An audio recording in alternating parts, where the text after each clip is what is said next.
it or not, once upon a time, I used to work in a pub. Not just pulling pints, I did that as well. I used to manage a pub in Gloucester during the daytime for a period of my life. It was great fun, really enjoyed it. No, I used to actually work in a pub, as in sit in a laptop, day in, day out, working. It was my office. And I shared that office with one of my favourite human beings on earth, always an eccentric, always made going to work super fun. And he joins me in the studio now. It's Mr. Gawain Towler, ladies and gentlemen, former advisor to Nigel Farage. He was a head of press when I was head of broadcast at UKIP in those good old days. And then we had our Brexit party days together. It was good fun, wasn't it? It was. We could, honestly, Gawain and I could entertain you for hours with some of the sort of more ridiculous stories of that period. Nothing daft happened at all. Nothing daft. It was all normal in the UKIP era. Utterly serious. Very serious. I've got the recordings. I can play them back when people were off air. And of course, nothing fun has happened since. No, nothing. I will always remember that fateful UKIP press conference at Methodist Central Hall. That was which one? The Godfrey Bloom one. The Godfrey Bloom. When he hit Michael Crick over the head with the manifesto. It was just everything kicks off that day. It wasn't so much that. It was so ridiculous. It was so the fact that chaotic. It was fun. He's having been banned and told to go and sit in a room and prepare for his defence speech, which was quite good, by the way. He spotted Allegra Stratton on the other on the lawn with the Newsnight crew. Yeah. She was working for Newsnight at the time. And I was outside the Westminster Arms, of course, and I saw him walking across, put my pant down, sprinted, and I got within about this far from him when he opened his mouth and said, "Allegra, surely your father called you a slut?" Thank you, Ofcom. He means a slattern. Yes. Precisely. But this is what do you do? He's citing a moment in history. What do you do? Someone's microphone's rattling. Can you hear that in your ears? I can. Is it your microphone, Gawain? Yeah. Yes. Can you shuffle that? Put it down up somewhere away from your ties. There's something about it. It's going, that's already better. Or you could just hold it like, you know, when weird people do sort of. There we go. You know, you get these people who sort of go out filming for podcasts and stuff, and they have a clip mic and they hold it like that, you know, and they're like, "What are you doing? Have you seen those people, like YouTubey types? Picking the teeth. I'm sure they're far more influential than anyone in this room. Oh, yeah, probably, actually, yeah. Oh, well, one day. Now, talking about influential, Mr. Farage is certainly showing himself to be that, if the numbers of membership are to be believed. You would have seen the ding-dong between Kemi and Nigel. I was pulled from the PM programme yesterday because of the ding-dong. Were you? Oh, yes. Why were you pulled from the PM? Because I'd done a pre-rec and 10 minutes later, Kemi Badenoch did something dumb. Oh, OK. And so, therefore, my pre-rec was no longer relevant, and they brought Tyson instead. I don't understand who's advising her. Is anybody advising her? Was it a really, really heavy Christmas lunch? But for her to launch in the way she did, if she was accurate, she'd be breaking the rules by breaking into somebody else's propriety. Well, that's what I thought. I'm like, if you know, I've seen the back end. I'm like, how the hell have you hacked into somebody's back end? Although Phil says that actually, because he knows about tech and stuff. There are some tools that you can get to analyse the traffic that's going through websites and different pages that aren't necessarily illegal. But they're not legal. But again, they're not legal. Being the key detail. No, they're not illegal. They're not illegal. But they're not accurate. That's the trouble. So surely she is somebody who, as we all know, just like Keir is a toolmaker's son, we all know that Kemi is an engineer. She would know about breaking into somebody's back end. She should know that, yes. In a minute, this is going to become innuendo, and I'm very scared for that moment, because when Gawain's around, you don't know what's going to happen. But, I mean, there has been, by all intents and purposes, there has been this huge surge in membership reform. So many people listening right now, messaging me, going, I never voted for anyone. It does remind me of the UKIP era, because that's what we found then, wasn't it? The sort of people who haven't wanted to vote. Absolutely true. But at the very peak of UKIP, just before the referendum, when we were pushing hard and breaking through, winning by-elections, things of that sort, the peak membership was 45,000. Yeah. In June, when Farage re-entered the electoral fray, reform was on, I think, 26, 28,000. It's now gained over 100,000 in 6 months. Yeah. That is astonishing by anybody's measure. Yeah. That is actually quicker than the Corbyn expansion of Labour at that time. So this is an extraordinary situation, and reform, of course, started basically in July, with no branches, no operation, no machine. We had people who worked really hard, and the half dozen people who were employed by the party worked their socks off during the election. It's about a dozen, actually, and now there's about 20. This is the thing, the bang for buck is off the scale. Well, we've been through this before, haven't we? And what was interesting, so thinking back to the UKIP days, the good old UKIP days, and it's basically you, me, in a cupboard in the Mog, which is the pub that we used to sit in, the Mog. There's going to be a brass plaque on that wall. Yeah. Brexit was done here. Brexit was done here, yeah, Gawain and I said. Basically, so, you know, UKIP had offices in Europe House, which was actually the famous old Conservative Party HQ, where Thatcher sort of waved from the balcony, but then the EU themselves took over this building. And so, because we had MEPs but not MPs, we were in, well, there was an office belonging to UKIP in that building. It's belonging to the European group of which UKIP was part, remember? But we couldn't use it because we weren't allowed to use any resources or, you know, stuff for domestic... So we could leave stuff in it. So we would go in, put our coats in the office, pick up our laptop, which was locked in the office, and then go and sit in the pub to work. So which was ideal, because journalists would often walk past and you could... It was a bit like the rhyme of the Ancient Mariner. Yeah. You could say, you stop with one in three, come and have a pint, and you chat and talk, and that was basically how we built our press relations. Other people would have people in the lobby where they had MPs and parliamentary passes. We didn't, but it's okay because most of the journalists were in the pub. Yes. So it was all right. It worked out very well indeed. But what we saw with UKIP, and this is what I wonder with reform now going forwards, is when UKIP was small, when it was basically me, you, Farage, and Gill. And we were very fleet of foot. It was chaotic but harmonious. Now, the things that started really putting a strain on UKIP was the rapid expansion of the party, getting more people joining it. Nigel will always sort of blame the defections of some of the Conservatives into sort of poisoning the barrel. I think and it started to fall apart quite dramatically. It went from sort of really soaring high in 2014, end of 2014, start of 2015, and it just kind of kaboomed. Well, the focus... In 2015. In 2015, the focus was on, we're going to get this referendum. And so, therefore, the eye was completely off the ball on internal party stuff. Not that Nigel's brilliant at internal party stuff at the best of times. He's a charge up the hill, charge up the hill, the troops will follow him. Nobody's doing logistics. Nobody's building a Brayley Bridge over that stream. He's bimbling up the hill and everybody's charging after him. And that's great. It works brilliantly.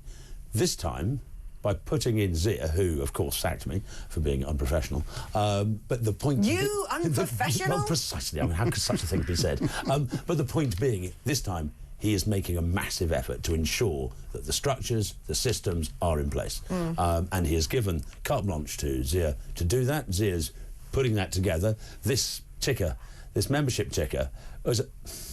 Let's be honest, it's trolling the Tories very effectively, clearly. I mean, you control the Tories with a sandwich these days, so to do it with a ticker like that is quite amazing. But the whole point, he's done that. He's got, again, it's still a very tight team, but with bringing in people like Nick Candy and serious money, because money begets money in this and every other part of life. To those who have, more will be given. To those who don't, that which they have will be taken away. And that was UKIP's case. They didn't, and it was taken away. Whereas that is changing.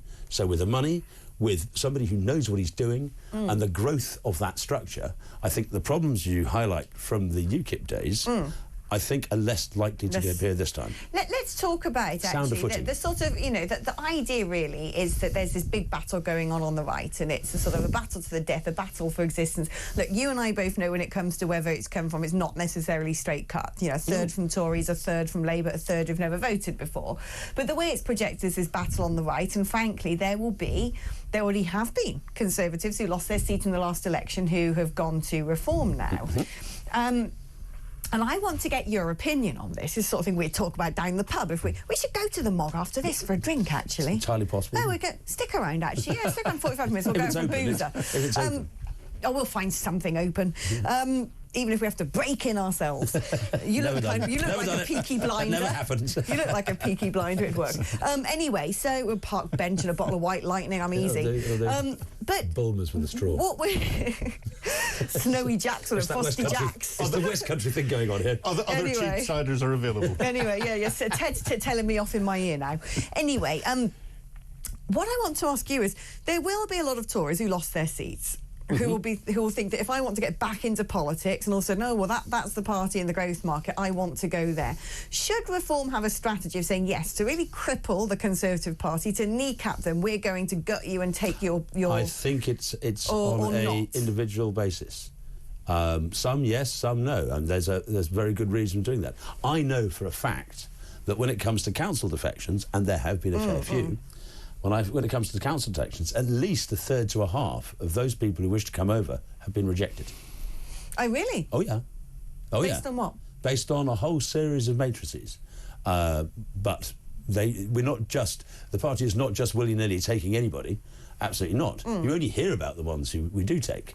You don't hear about the ones we reject, because we're not going to publicise it, are we? That would be rude and unfair. So there's a much more piecemeal approach. There's a much more case-by-case approach. Each one is looked at separately and individually. I can think of somebody who I hope is coming over in the next few days, who will be a great asset. Is it a big un or a little un? Should be a big un. Right. But I can also think of people who we wouldn't want. And in fact, I personally rejected. So, and this was a bit earlier, when I was still working there. But I mean, the point is there's quite a broad range, and this is people, former MPs, but also at levels of council, and obviously donors and others. We're not just saying yes, because understandably some of our membership will look there and go, you're just becoming like them, aren't you? Well, this is the thing. I also think my view is it rewards people who didn't have the guts to do this when it meant something. I don't know. I know there were a number of MPs who spoke to Lee Anderson after the election and saying along the lines of, I wish we'd done what we'd had the courage you had. Yeah. Because the only Tory who kept his red wall seat was Lee Anderson. Yeah.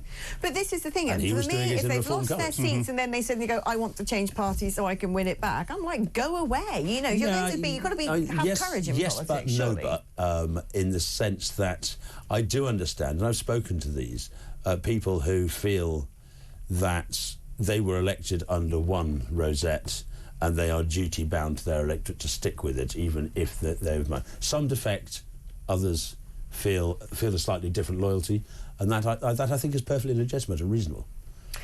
I was going to read some of your messages, but you know, for some reason people are sending me lots of pictures, and I don't know what all this is about. Getting someone's holiday photos on there or something, or Christmas photos. Debs has sent me all sorts of. Are you sure you meant to do that, Debs? I don't know. Anyway, let's talk about another story now, which is this Keir Starmer basically sleepwalking the country back towards the EU. Also, the Brexpress is saying, I don't think he's going to be very successful in this. And I tell you why. Because, I mean, clearly what they want in return for anything is the youth mobility programme, which I think you'll probably agree with me is their cheeky way of offloading migrants. Because if you're a student, you've got a student visa. If you've got a job, you've got a work visa. This, young people, you know, don't need anything to me. Under 30-year-olds? Yeah. Oh, who might they be? Male, mostly. Yeah, exactly.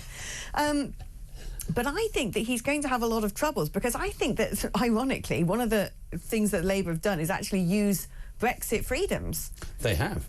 The VAT on schools, on private schools, couldn't be done if you were a member of the European Union. Renationalising the railways. For example. And also if you look at... Great British Energy, surely. One of the things that the European Union is desperate to get is our fishing waters. All of them. And if you look at some of those great anti-Brexit campaigners like Greenpeace and all those organisations, they're realising that what we've been able to do in protecting fishing fields, the Dogger Bank and places like this, would be torn up and destroyed. We've been able to restock We've been able to protect the seas using our Brexit freedoms, and now you've got these green organisations that were an absolute thorn in the side during the referendum campaign. They're now going, actually, we'd have better care for the environment as an independent country. Once Brexit's done, when politicians suddenly realise they've got more toys to play with, they're not going to want to give those toys back. I've always felt that about the Supreme Court. Oh, we're actually supreme. Yeah. Didn't expect that. And now those judges have authority, whereas in the past that authority could all be overturned. I feel the same way about the ECHR. There will come a time when our judges and our courts will say, hold on, why are we handing over power that is rightfully ours over to a foreign court? So I think that those changes will continue. So hopefully, therefore, not sleepwalking. One little thing that was quite entertaining. Last week, Politico in Brussels, not the UK Politico, but the Brussels Politico, wrote a fascinating story where the Europe Minister, Russell something, was over in the European Parliament talking to the European parliamentarians about this deal, about giving things back, handing over our sovereignty. And he actually stated that he'd like to do an awful lot more, but couldn't, because Nigel Farage and Reform have got 98 second places behind Labour, and they don't dare. Right. So the support for Farage and Reform is absolutely vital now, not just in 2029, to keep the Labour Party Keep from Labour on their toes, handing over now, more and more of our freedoms. Quickly on that note, before I do some messages and we go to break, is that a really big bee in my bonnet, yet again, the legacy media being very lazy about calling things out that to me are patently obvious, is what I think is a truckload of gerrymandering by Starmer, talking about changing the franchise, talking about funding for political parties, talking about, oh, maybe we don't need those elections coming up in May. It's almost the stuff of a tin pot African dictator. It feels a little bit like almost an Ealing comedy, those black and white movies you see on a Thursday afternoon if you don't have a job like me. But those films of things like the Kind Hearts and Coronets or The Mouse That Roared or my favourite Passport to Pimlico, there's this sort of Ruritanian bizarreness about what's going on with the current Labour Party and Keir Starmer's. But I think the business about pushing back the elections is actually quite clever. It's what they want to do, but they've handed the problem to what is essentially Tory council leaders.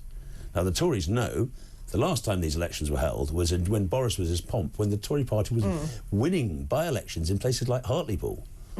Now, not so much. Though they have increased their numbers of seats won in the by-elections, council by-elections, 170 by-elections, and they're up 24 or something. If you look at the percentage vote, they're down 0.2%. It's just that Labour's clapped more. So if you've got a resurgent Reform Party out in the sticks, out in the constituencies, out in the counties, speaking very closely to the farming community, speaking very closely to the old people who have lost their winter fuel payments and things of this sort, and with a Tory party that seems to be becalmed, that doesn't know what it's for, doesn't wish to want to know what it's for, according to Kemi. We're waiting for a few years. Don't worry about it. We won't figure it out in time. We won't produce the menu until next month, sort of thing. that the Tories, who were elected at their very electoral pomp under Boris, are going to get destroyed. So for them, pushing it back a year, so Labour could then pass on the guilt to the Tories. Right, would help them. Not stupid. Yeah, interesting stuff. Do you know, the great thing, actually, about you not being the director of comms anymore is we get you here. We get to play with you in your own right, and it's so much fun. It's fascinating, isn't he, ladies and gents? We do love a bit of a Gawain Towler.